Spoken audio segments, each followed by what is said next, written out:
Welcome back. Today we're creating something truly delicate, a unique Hardanger-style border on this off-white cotton. I'm starting with this soft pastel green floss.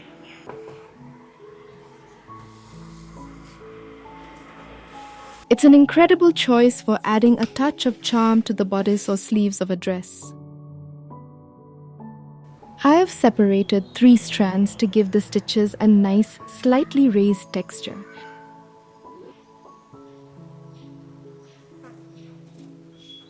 This pattern stands at about 1.5 centimeters high, but the beauty of hand embroidery is that you can adjust the scale to suit your vision.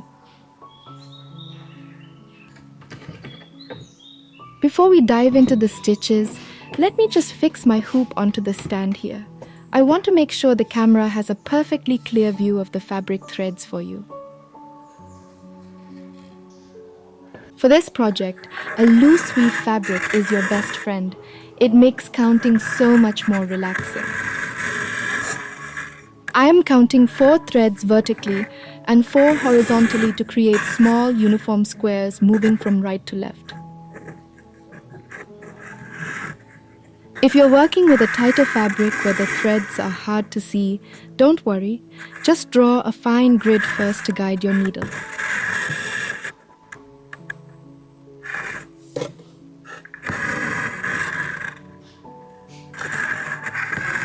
Notice the weave. We want those vertical and horizontal lines to be clear, like a quiet grid waiting to be filled.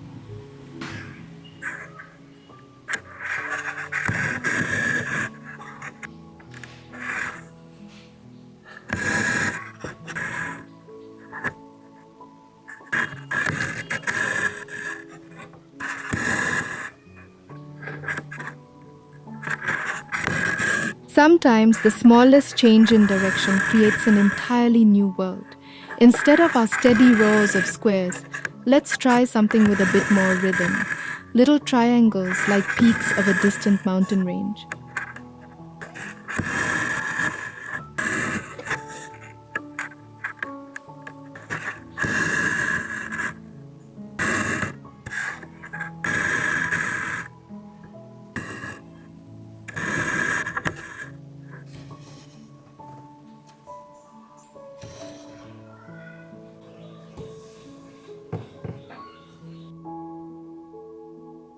With our first row of foundation squares complete, we pause for a moment.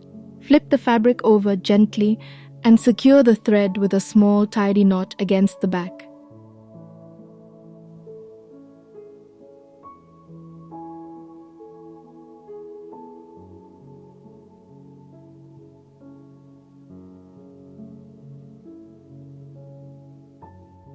Once the first row is complete, we'll move down exactly 10 threads to start a second parallel line.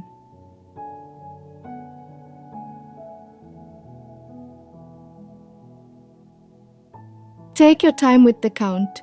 Accuracy here ensures the final weave looks perfectly symmetrical.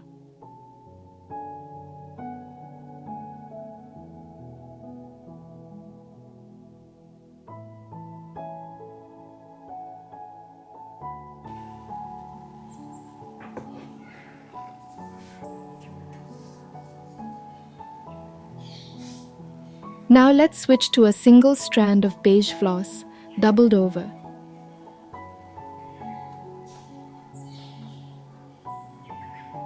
We need to secure the edges of our 10 thread gap before we do any cutting.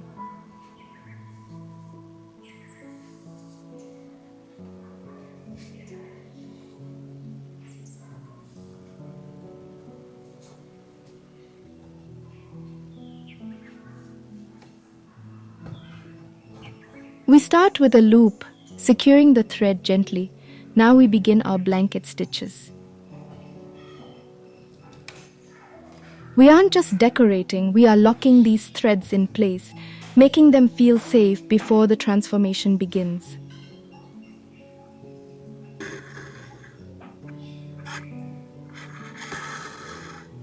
Watch the needle dive in, then catch the loop. Each stitch sits shoulder to shoulder with the last, hugging the fabric.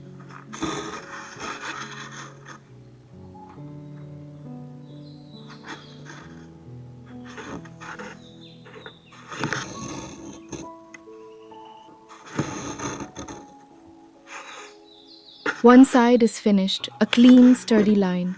Now we do the same for the other side. Take a deep breath, feel the rhythm of the needle, in, loop, pull. Now our bridge is ready.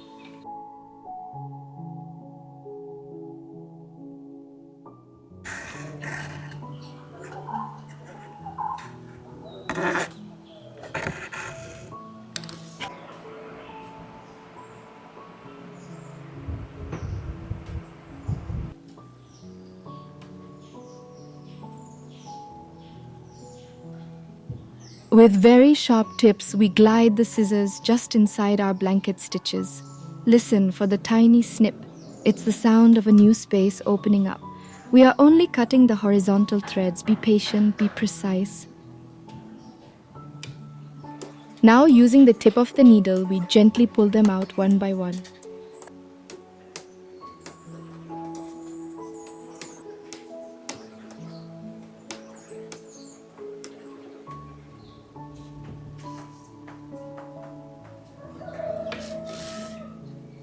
Easy peasy, and there it is. You're left with these beautiful vertical groups of 4 threads, perfectly spaced thanks to our earlier squares.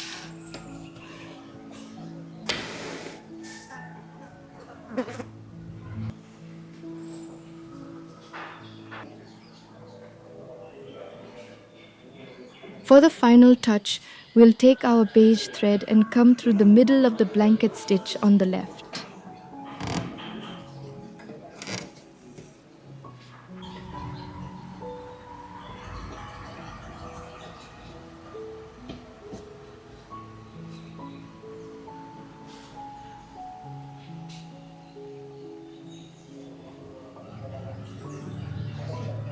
We're going to weave through those vertical groups, moving to the right. Watch the needle closely. It's a simple over-under motion that pulls the threads into these elegant diamond shapes.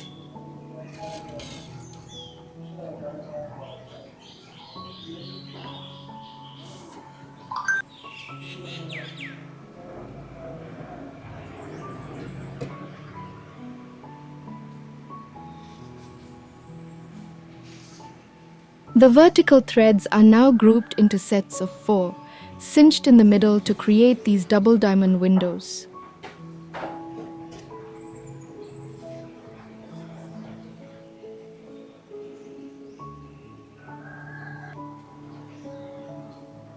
If you want a wider statement piece, you can repeat this exact process 3 times, leaving only 5 fabric threads between each gap. This creates a wide ornate band of lace that looks stunning on the hem of a tablecloth or the bottom of a linen tunic.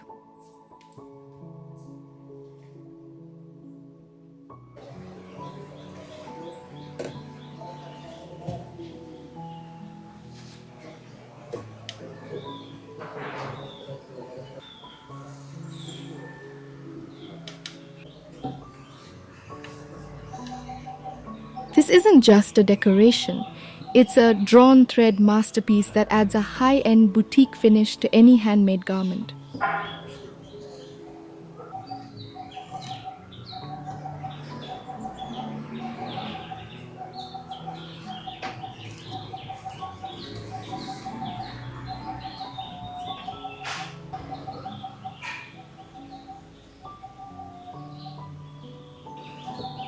Look at that final result. The contrast between the earthy green and the creamy beige creates such a grounding organic feel. Are you thinking of adding it to the delicate edge of a sleeve, or perhaps as a centerpiece on a dress bodice? Let me know your ideas in the comments below. I always get so inspired by seeing how you take these patterns and make them your own. Happy stitching, and I'll see you in the next one.